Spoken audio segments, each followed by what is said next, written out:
Hello and welcome to another episode of your show, Medical Talk. I'm Dr. Mohammed Al-Muhtab.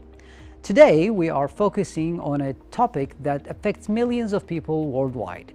We all know that the human heart is a remarkable organ that continuously pumps blood throughout the body, providing essential oxygen and nutrients. Unfortunately, there can be serious medical emergency that occurs, which is a heart attack.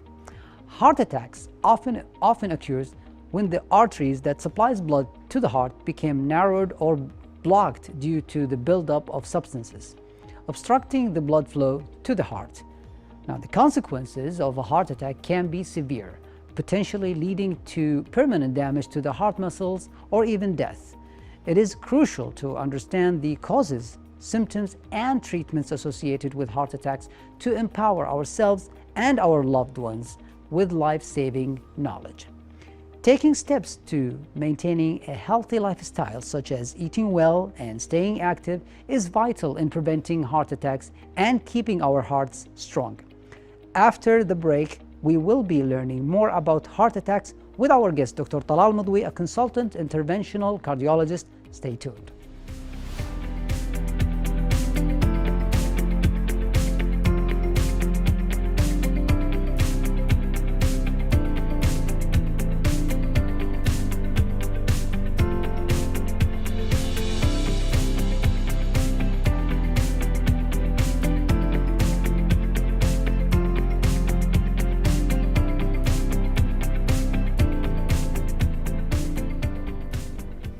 Welcome back. We are honored and happy to have with us in the studio Dr. Talal Mudwi, a consultant interventional cardiologist. Welcome to Medical Talk, Doctor.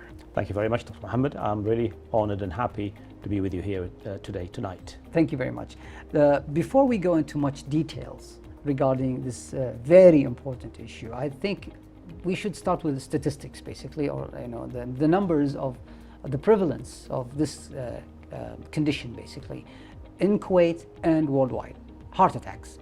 Can you let us know, like, how big of a problem it is?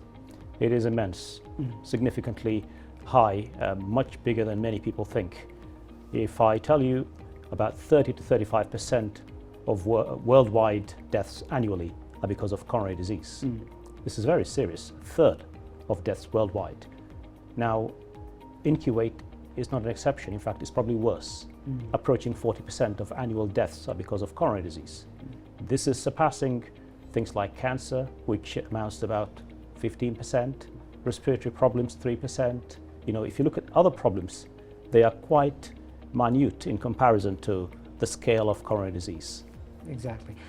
So we just established that it's a serious problem. It consists a big chunk of the cases that we have here in Kuwait. But I guess a lot of our audience might need to have a definition. What is a heart attack and how does it happen? So could you walk us through the process? Well, you've got to bear with me. Yeah. You see, the heart is a pump. Yeah. It's a muscle that pumps blood around the body. And for it to work efficiently, it needs blood to supply its own muscle. Now, it gets blood through three main vessels, blood vessels. We call them the coronary arteries. These arteries are supposed to be healthy and functioning well for the heart to remain efficient. Now, what happens is, for a variety of reasons, which we're going to go through, I'm sure, those arteries become narrowed over time. And narrowed arteries then become blocked all of a sudden because of a blood clot that develops within them. Now, if a coronary artery becomes blocked all of a sudden, then that part of the muscle, part of the heart muscle, that is being supplied by this blocked vessel loses its blood supply all of a sudden. So it completely becomes deprived all of a sudden of its blood. And that's when a heart attack happens. It's a very serious condition. I see. So what are the warning signs, basically, that or symptoms of a heart attack that people should be aware of? Right, now, this is a tricky question. Are you asking me about what the symptoms of heart attacks are when the person has a heart attack, or whether there are any preceding symptoms that could be occurring before the person develops a heart attack? I think let's start with the beginning, basically, when there are some signs are before the heart attack. I see. And then until they reach that point that we know definitely he or she persons that they know that I am having a heart attack. Right. Well, That's important. It's good that you asked this question. Yeah. Now, we call it angina. Now, this means chest pain that comes with effort. And I'm not talking about the niggles and the little twinges that occur here and there. Somebody tells you I've got little chest pains here and there and everywhere. No, none of those. I'm talking about symptoms that it's like when you try and do some physical effort, walking, climbing stairs, you get a sensation of discomfort across your chest that intensifies and then prevents you from continuing your effort. So you'd be coming to the clinic telling me, doctor, I used to walk for miles. Now I barely walk for 200 yards or maybe 300 yards before I have to stop because I get this intense chest discomfort that makes me have to stop. And the minute I stop, within a minute or two, it goes away fully. I try again, the same thing happens again. Okay. This is angina. It's chest pain on exertion, and it's a warning sign that you've got a narrowing coronary artery that's about to block. Okay. Now, this is a good thing because it makes you go to the doctor beforehand. But the bad news is this angina happens only in 50% of patients who will end up having heart attacks. So it's not necessary, basically. It's not necessary, no. Yeah. So, and then once they have a heart attack or they reach the stage where definitely they're having heart attack, how would someone know that this person is actually having a heart attack as we speak right now? Good question. Now, this same pain that we described, which occurred previously on exertion, would occur all of a sudden at rest, and it wouldn't go away. Okay. So rather than you developing the symptoms while you're walking and then you stop and they go away, no, you'd wake up in the morning all of a sudden with intense, excruciating chest discomfort that would probably be like an elephant sitting on your chest. It would go up to your jaw, sometimes to your left arm. You'd be associated with sweating, breathlessness, dizziness. It's like a feeling of impending doom. And it would last for at least 20, 30 minutes. Okay. This is when a heart attack happens. So that's when you know there's a heart attack. Yes. All right. So how do we basically diagnose the heart attack? Like if you want to diagnose it, how do we do it? Is there a lab test? Is there an echo? Is it there's an X-ray?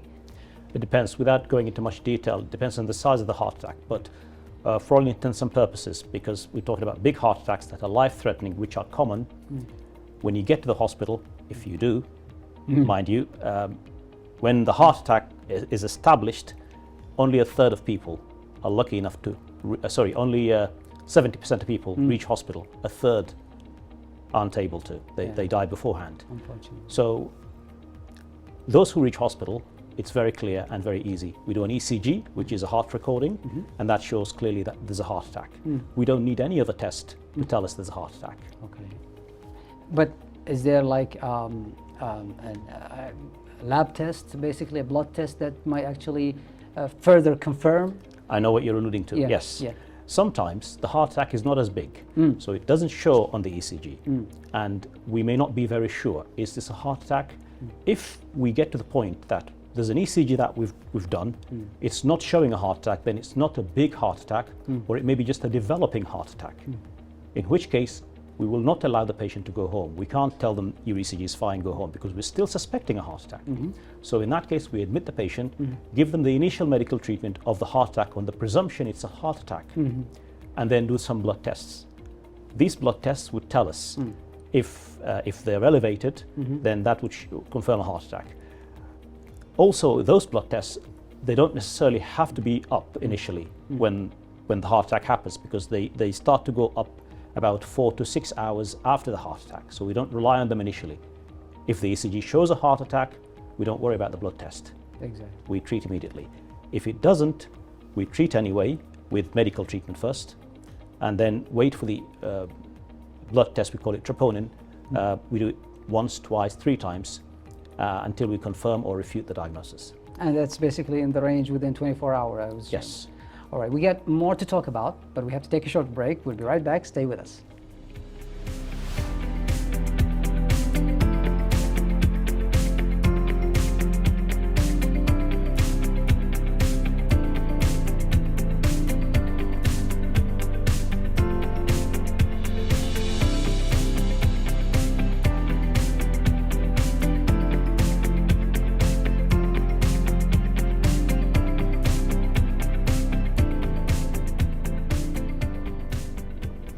Welcome back. We're still talking in the studio to Dr. Talal Midwi. Dr. Talal, before the break, we were talking about the heart attack and the signs and symptoms and how we diagnose it, basically. Yeah.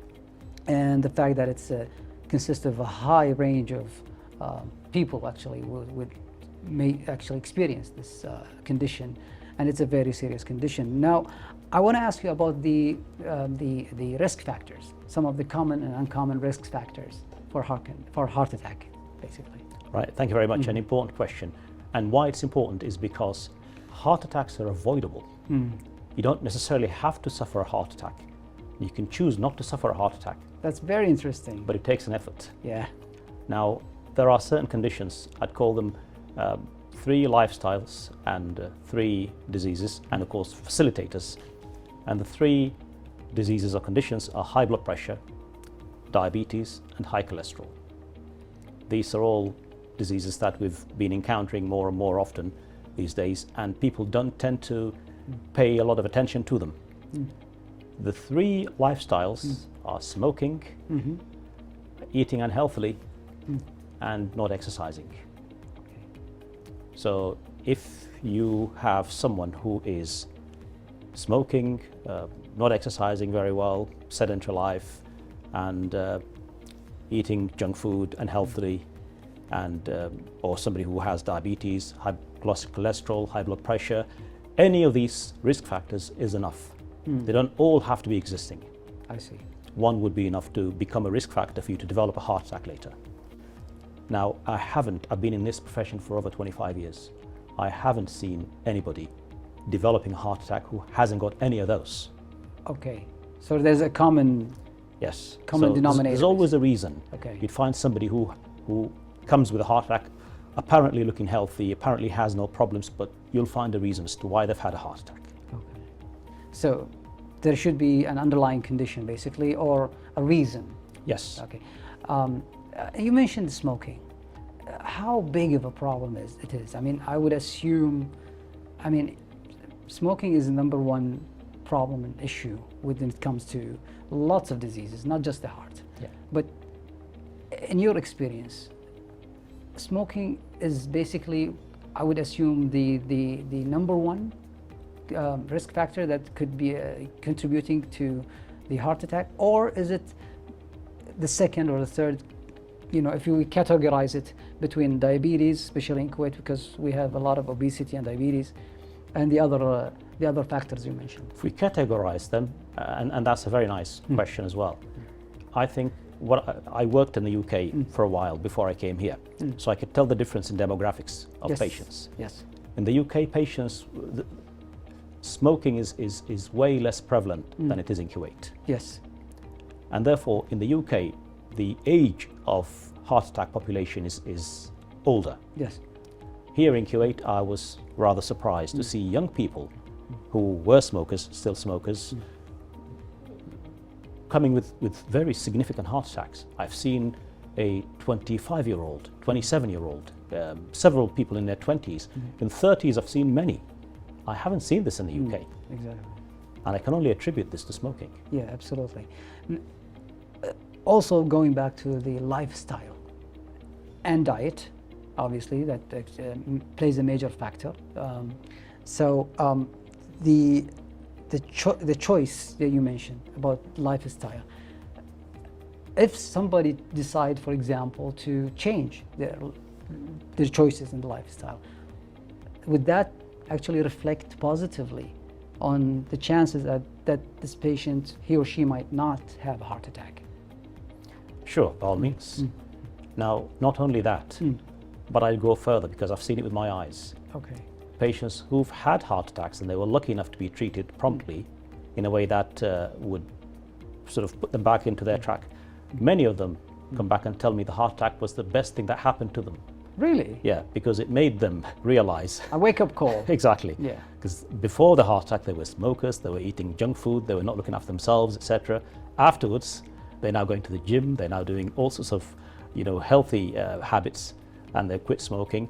And, that unfortunately doesn't happen to everybody, because we can delve into this, you can stop me if you want, but if you're lucky enough, if somebody comes in with a heart attack, the earlier they come in, the better, because we can treat them promptly and prevent the damage that would have otherwise ensued to the heart muscle. Yeah. If they come late, because not many people realize it's a heart attack. Some people say, well, maybe just indigestion, maybe it's just bad, cold or something, and they delay their presentation. And the longer they remain having the heart attack, the more the damage becomes established in the heart muscle, and then they end up in having other conditions like heart failure and various other problems that would prevent them from returning to normality ever again, if they remain alive. So that's again something that we would need to raise awareness about. Absolutely. I think the main point is, especially with the heart attack, is time. Yes. The time of management, the time of attending basically in the hospital.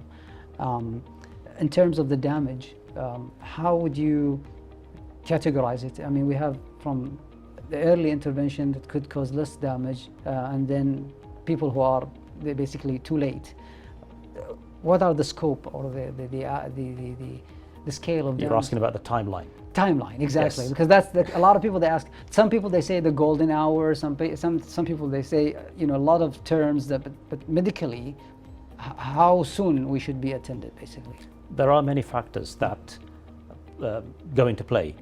I don't want to go into more details, but I can though if you want me to, if time allows.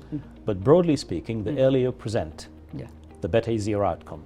If you present, because remember, the minute you have a heart attack, what has happened is that an artery that supplies part of your heart has become blocked, and that part has lost its blood supply. So then you're racing against time.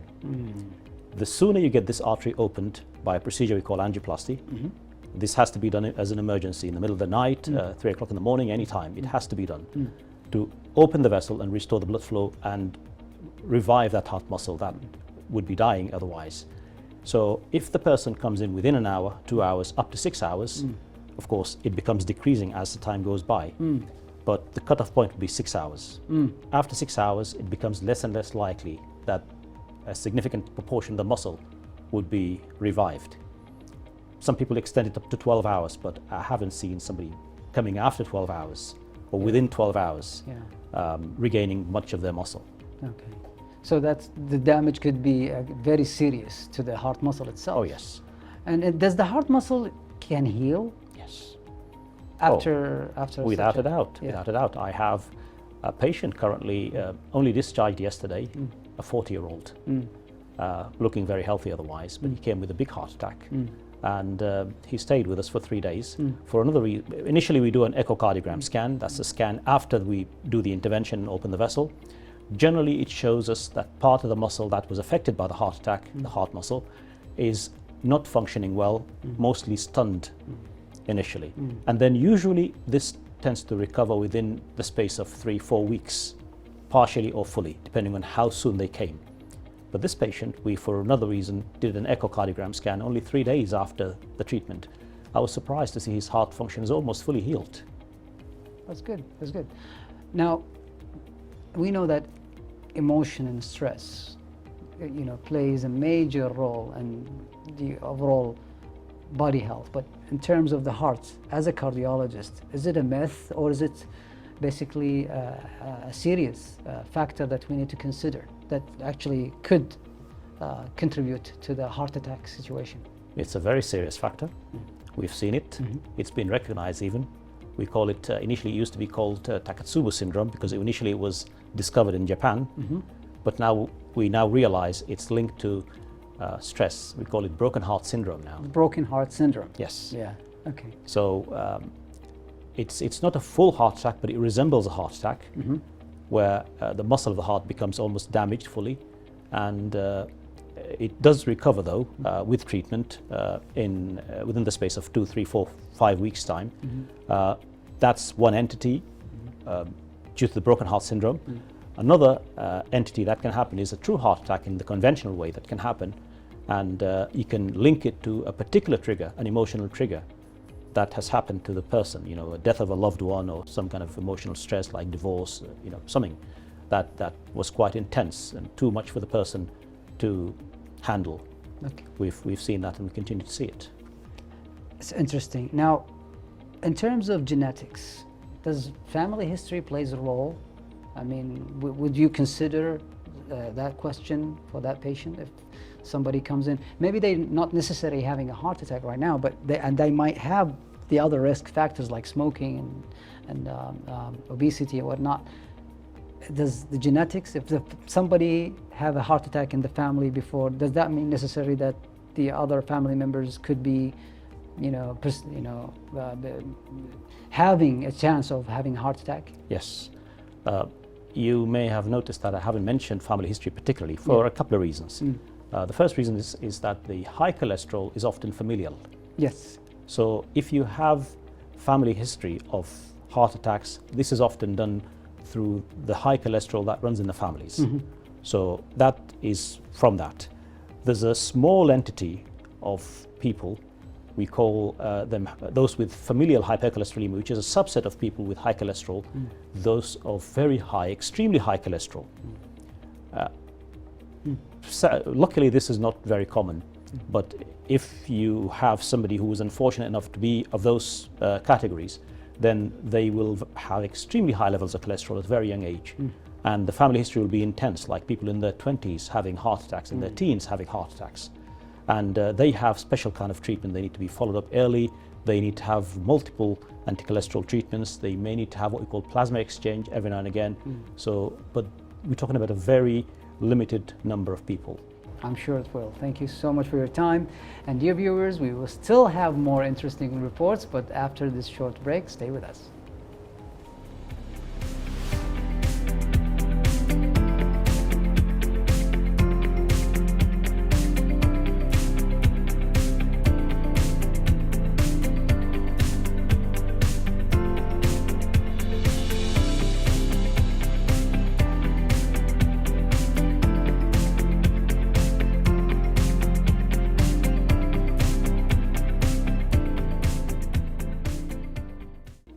As we heard and learned from our guest, Dr. Talal Madwi, that heart attack is a serious problem in our society.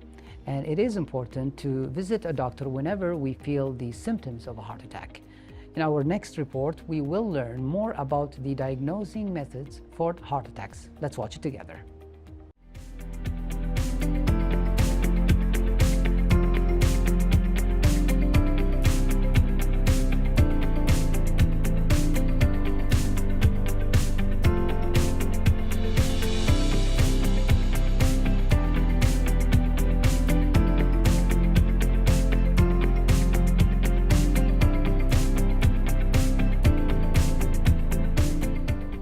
Hi, my name is Dr. Dharar Al-Khair. I'm a consultant interventional cardiologist. Just to complete on what my colleague Dr. Talal Mdawi have discussed in his interview, that patients with heart disease sometimes can be managed with medications and sometimes they require intervention. You may have heard the word coronary angiogram or angioplasty. So this is the place where we do our procedures. Welcome, and today we're going to show a demonstration on one of our staff. It's not a true demonstration, like it's not an actual surgery, but we're going to show you what we do here. But let me first start. So our procedures are 90% done under conscious sedation. So usually the patient is awake. We give them mild sedative to relax them, to make them, to ease the anxiety that comes with the heart attack, the pain, but they're usually awake. In rare occasions, if in the case of a massive heart attack and fluid in the lungs, where patient requires mechanical ventilation, so we put them in like a coma, induced coma. We put the breathing tube down their throat to breathe for them. So this is what we call a general anesthesia, but 90% is done under conscious sedation.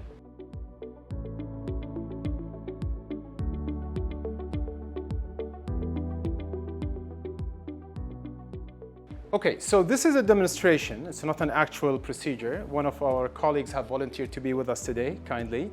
And this is just to give you a flavor of what we do here. So the angiogram is a procedure done under fluoroscopy, which is a continuous X-ray by this machine. And usually the procedure is done under conscious sedation. So we give them mild sedative to relax them, make them at ease in the cath lab. And in 90% of the times, we go through a small incision in the wrist. And then through that incision, we introduce a catheter, okay, that's 110 centimeter. We make a small incision in the arm, and then goes in all the way up to the heart. And then through that tube, we inject a substance called contrast, or the dye. This will enable us, as we're going to see later, to visualize the vessel that is blocked or have caused the heart attack. And once we visualize it, we confirm the location of the blockage, we bring another catheter, so it's another tube. At the end of it, there is a metal ring that's compressed over a balloon. So once we inflate the balloon, the metal ring will expand. So through that catheter, we put this pre-specified length and size of the metal ring, and then we pass it through inside the tube, and then it's gonna exit from the other end. So we're gonna see here, Sunita, can you hold it please? And then you're gonna see the stent comes out. And once it comes out, I confirm the location of the blockage via the X-ray. And then I ask my colleague to inflate it. Sunita, can you go up to 20. Now with that device, it introduces a contrast or air.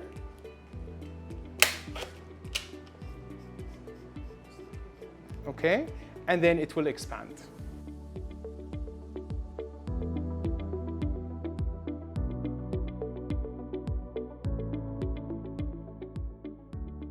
Okay, so this is the view that I actually see during the procedure and guides me how to go to the patient body. So this tube-like structure is the actual green catheter that I showed you. It goes from the hand up to the patient heart, and it engages inside the arteries that supplies the heart itself. Through that catheter, we inject dye or contrast or ink, if you would like to call it, to enable me to see where the site of the blockage. And you can see easily here that the ink goes easily here, and then there is a very tight narrowing where the blood flow to the heart is compromised. So this is before my intervention, and then here, same artery, same patient, and you can see after we deploy the stent, the actual artery looks back to normal.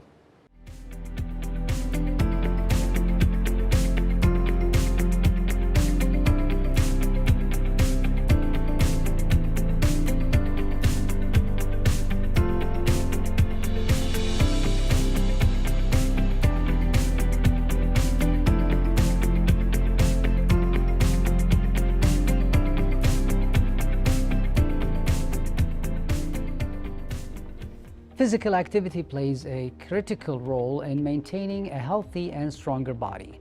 Regular exercise can improve health, reduce the risk of many diseases, and boost mental health. Engaging in physical activity can also help with weight management, enhance the immune system, and prevent many diseases, especially cardiovascular diseases. Even a small amount of physical activity can have significant health benefits, making it accessible to people of all ages and fitness levels. Now, let's watch a short report about some physical activity tips. Stay tuned.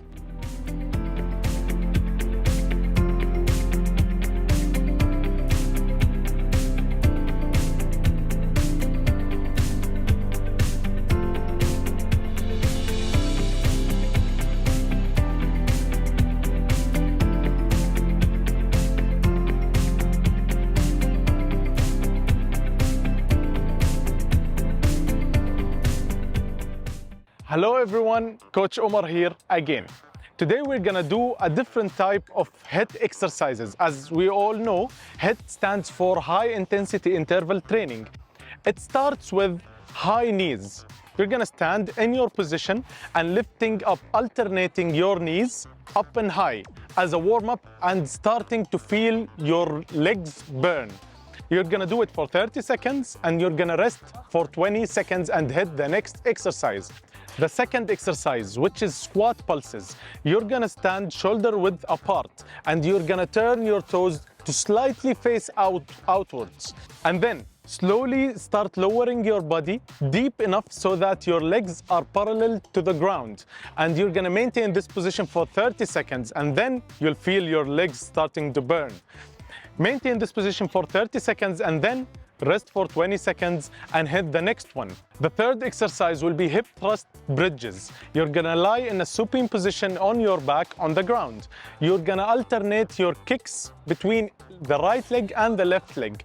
It's very strong. It's a very strong exercise for glutes. And remember, strong glutes can only indicate a healthy spinal cord.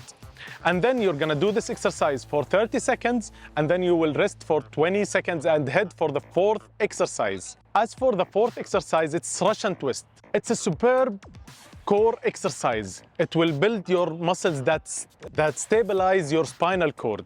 You will lie on the ground and slightly lift your body upwards and then start rotating to each side. Keep repeating this exercise for 30 seconds and then rest for 20 seconds and then hit the last exercise. The fifth and last exercise is push-ups. We all know push-ups. You need to lie on the ground with your hands shoulder width apart, and you're just starting pushing the ground with your hands. If you are unable to do a single push-up, you can just modify the exercise into resting your knees to the ground, and you can just perform it for 30 seconds and then rest for 20 seconds.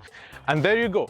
You have your 20 minutes workout, no equipment needed, which means that you guys have no excuses not to train. Remember, eat right, sleep like babies, and train hard. El Captain out.